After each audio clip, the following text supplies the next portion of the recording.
Assalamualaikum warahmatullahi wabarakatuh. Salam sehat, bertemu lagi bersama dengan saya Nadia. Pada video kali ini saya akan membahas mengenai praktikum mikrobiologi pangan, yaitu tentang analisis kuantitatif pada bahan makanan dengan metode TPC. Sebelumnya saya akan membahas dulu apa itu pangan. Jadi menurut Peraturan Pemerintah RI Nomor 28 Tahun 2004, pangan adalah segala sesuatu yang berasal dari sumber hayati dan air, baik yang diolah maupun tidak diolah, yang diperuntukkan sebagai makanan atau minuman bagi konsumsi manusia, termasuk bahan tambahan pangan, bahan baku pangan, serta bahan lainnya yang digunakan dalam proses penyiapan, pengolahan, dan pembuatan makanan dan minuman tersebut. Sedangkan menurut Suharjo tahun 1986, pangan adalah bahan-bahan makanan yang dimakan sehari-hari untuk memenuhi kebutuhan bagi pemeliharaan, pertumbuhan, kerja, penggantian jaringan tubuh yang rusak.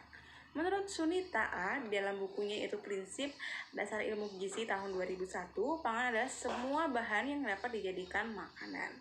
Bahan pangan merupakan semua jenis bahan yang dapat digunakan sebagai bahan makanan yang bersifat aman, memiliki palatabilitas dan menyehatkan bagi manusia. Namun, walaupun sifat dasar dari pangan itu baik, jika penanganannya kurang baik, maka akan menyebabkan terjadinya suatu penyimpangan yang mungkin dapat membahayakan bagi yang mengonsumsinya. Lalu lanjut, di sini kita menggunakan metode TPC. Metode TPC sendiri adalah total plate account, merupakan cara perhitungan jumlah mikroba yang terdapat dalam suatu produk yang tumbuh pada media agar pada suhu dan waktu inkubasi yang telah ditetapkan.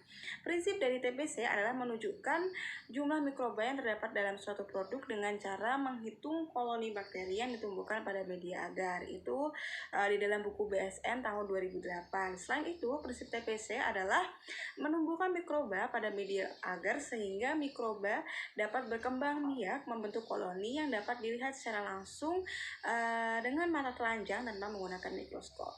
Pada praktikum kali ini ada alat dan bahan yang kita butuhkan. Yang alatnya yaitu antara lain ada cawan Petri, tabung reaksi, beker gelas, spatula, mikropipet, pipet ukur, gelas ukur, koloni counter, inkubator, spidol, Erlenmeyer, botol Scott Durant, timbangan analitik, pembakar spiritus, serta vortex mixer.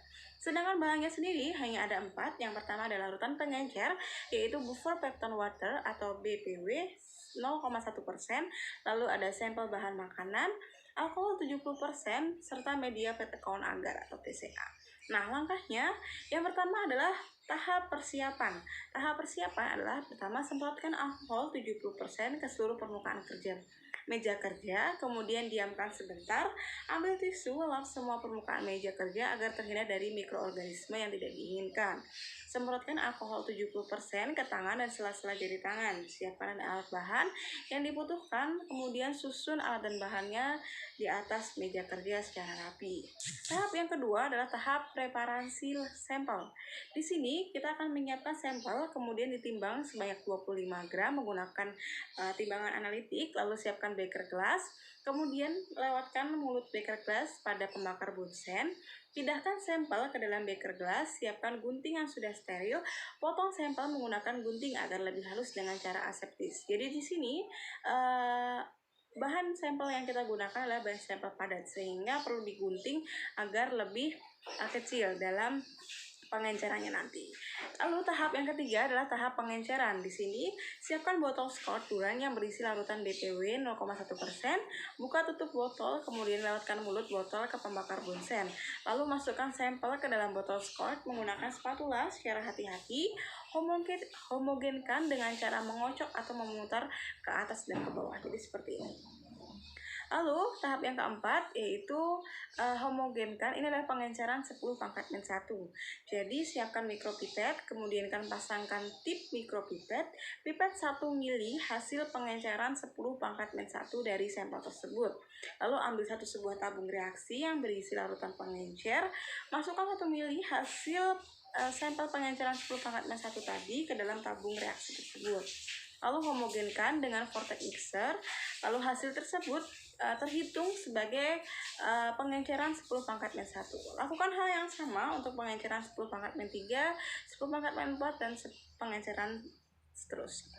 Lalu tahap yang keempat ada tahap pengujian TPC. Di sini ambil satu buah tabung reaksi yang berisi larutan pengencer, Pipet 1 ml larutan pengencer tersebut, ambil cawan Petri dengan kode kontrol pengencer atau KP, masukkan 1 ml larutan pengencer ke dalam cawan Petri tersebut, siapkan media PCA dan cawan Petri dengan kode kontrol pengencer dan kontrol media. Tuangkan media PCA ke dalam cawan Petri, homogenkan dengan menggoyangkan membentuk angka 8, seperti ini. Lalu siapkan tabung reaksi berisi hasil pengenceran 10 pangkat min 1, kemudian pipet sebanyak 1 ml. Masukkan ke dalam cawan Petri, lalu lakukan hal yang sama untuk pengenceran 10 pangkat min 2, 10 pangkat min 3, dan seterusnya. Tuangkan media PCA ke dalam cawan Petri, homogenkan media dengan sampel, yaitu dengan cara menggoyangkan secara hati-hati dengan angka 8. Tuangkan sampai beku, tunggu sampai beku atau menjedar. Setelah membeku, baik cawan Petri, dibalik cawan Petri untuk menumbuhkan oksigen sehingga pertumbuhan bakteri menjadi optimal. Lalu inkubasi sampel pada suhu 37 derajat Celcius selama 2 kali 24 jam. Tahap yang terakhir yaitu adalah tahap pengamatan. Di sini kita mengamati koloni mikroba yang tumbuh pada tiap cawan sampel dihitung dengan menggunakan koloni counter. Jadi siapkan cawan Petri dan spidol, letakkan cawan Petri secara terbalik, lalu lihat koloni mikroba melalui loop atau tandai koloni dengan spidol. Jadi nanti ada spidol, kita ada mikroba, kita bulatkan koloni-koloni yang ada di dalam cawan Petri tersebut. Koloni bakteri biasanya berbentuk bulat, sedangkan tamir itu berbentuk melebar, mencari, dan seperti kavang yang berhifa. Nah, di sini hasil dan pembahasan. Di sini akan saya berikan gambar. Ini bersumber dari YouTube channel Lab Mikrobiologi Pangan Unpad. Itu adalah hasil dari inkubasi cawan Petri selama 2 hari dengan suhu 30 derajat Celcius dengan posisi terbalik. Itu adalah hasil menunjukkan bahwa tidak adanya pertumbuhan koloni di atas permukaan agar pada cawan Petri berkode KM dan kode KP. Lalu gambar yang kedua ini adalah sama dari sumber YouTube channel Lab Mikrobiologi Pangan Unpad. Itu adalah hasil pengamatan pada sampel B untuk pengenceran 10 pangkat min 8. Nah, dapat dilihat terdapat koloni bakteri dan kamber di atas permukaan agar karena pengaruh dari sampel. Untuk menghitungnya itu akan dibantu koloni counter. Di sini saya akan memberikan gambar nanti contoh perhitungan koloni menggunakan koloni counter. Ini akan saya berikan juga nanti contoh-contoh hasil dari metode TPC dari YouTube channel Lab Mikrobiologi Pangan Unpad. Nah, di sini saya juga mempunyai hasil dari Jurnal Ilmu Produksi dan Teknologi Hasil Peternakan.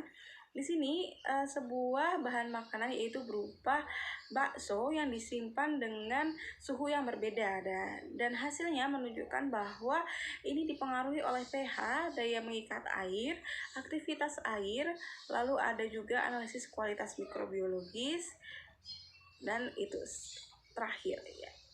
Jadi menurut jurnal Ilmu Produksi dan Teknologi Hasil Peternakan itu dia bakso bahan makanan yang disimpan dari suhu freezer dan suhu biasa itu memiliki hasil yang berbeda. Jadi nilai pH yang didapat dalam penelitian itu lebih rendah jika dibandingkan dengan hasil penelitian sebelumnya. Perbedaan ini disebabkan perbedaan bahan yang digunakan ternyata. Jadi semakin tinggi nilai pH-nya, maka semakin rendah kualitas dari bahannya tersebut. Lalu ada daya mengikat air atau DMA dapat dihitung dan berdasarkan persentase MgH2O. Semakin tinggi persentase MgH2O, maka daya mengikat air semakin rendah. Daya ikat air bakso tertinggi terdapat pada perlakuan penyimpanan suhu dingin, yaitu sekitar 23,33. Lalu ada aktivitas air atau AW. Di sini ada menunjukkan jumlah air bebas yang terdapat di dalam suatu bahan pangan yang dapat dibutuhkan mikroorganisme untuk pertumbuhan. Nilai AW merupakan salah satu sifat kimia pada bakso. Di sini saya akan memberikan hasil dari penelitian Jurnal Ilmu Produksi dan Teknologi Hasil Peternakan. Lalu ada analisis kualitas mikrobiologis, yaitu tentang bakso yang tadi itu terdapat bakteri Escherichia coli. Itu total mikroba yang perlu diketahui untuk memastikan suatu bahan pangan layak untuk dikonsumsi. Pada pengamatan terhadap cemaran bakteri E. coli ditemukan pada bakso yang disimpan pada suhu freezer, yaitu pada suhu dingin. Nah, ini akan saya berikan juga hasil perhitungan koloni pada uji TPC baksonya.